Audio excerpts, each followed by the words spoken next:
তাহিরপুরের সভা থেকে বাংলাদেশের পরিস্থিতি নিয়ে উদ্বেগ প্রকাশ করেছেন শুভেন্দু অধিকারী। তিনি বলেছেন, জামাতিদের হাত থেকে পশ্চিমবঙ্গকে রক্ষা করতে হবে। তিনি বলেছেন, বাংলাদেশে যেভাবে সনাতনীদের ওপর অত্যাচার চলছে, এর বিরুদ্ধে সবাইকে ঐক্যবদ্ধ হতে হবে। আগামী দিনে পশ্চিমবঙ্গকেও জামাতিদের হাত থেকে রক্ষা করতে হবে। পশ্চিমবঙ্গকে পশ্চিম বাংলাদেশ বানাতে দেওয়া চলবে না।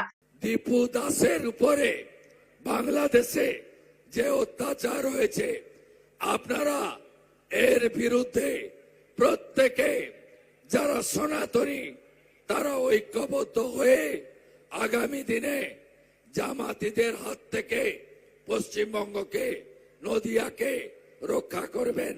তাহিরপুরের সভা থেকে আক্রমণ করেছেন বিজেপির রাজ্য সভাপতি শ্রমিক ভট্টাচার্য। বাংলাদেশে রবীন্দ্রনাথ ঠাকুরের মূর্তি ধ্বংস হচ্ছে, আর মালদায় তৃণমূলের ছাত্রনেতা রবীন্দ্রনাথের প্রতিকৃতিতে আগুন লাগাচ্ছে। যে মানুষগুলো ওপার বাংলা থেকে এপারে চলে এসেছেন, তাদের পাশে যদি কোনো রাজনৈতিক দল থাকে, সেটা হলো বিজেপি।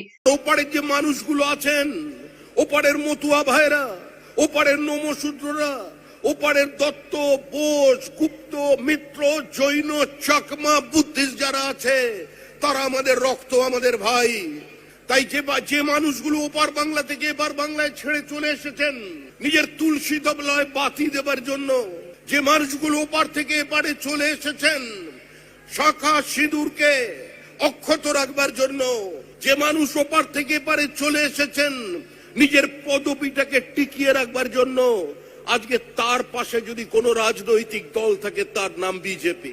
বাংলাদেশে সনাতনীদের ওপর আক্রমণের প্রতিবাদে কলকাতার শিলিগুড়ি সহ বিভিন্ন জেলায় বিক্ষোভ দেখালো হিন্দুত্ববাদী সংগঠনগুলো। সোদপুরে বিক্ষোভের জেরে আটকে পড়ে তৃণমূল সাংসদ সৌগত রায়ের গাড়ি। এদিকে বাংলাদেশের সাম্প্রদায়িক হিংসা ও নৈরাজ্যের ঘটনায় রাজ্য বামফ্রন্টের তরফেও উদ্বেগ প্রকাশ করা হয়েছে।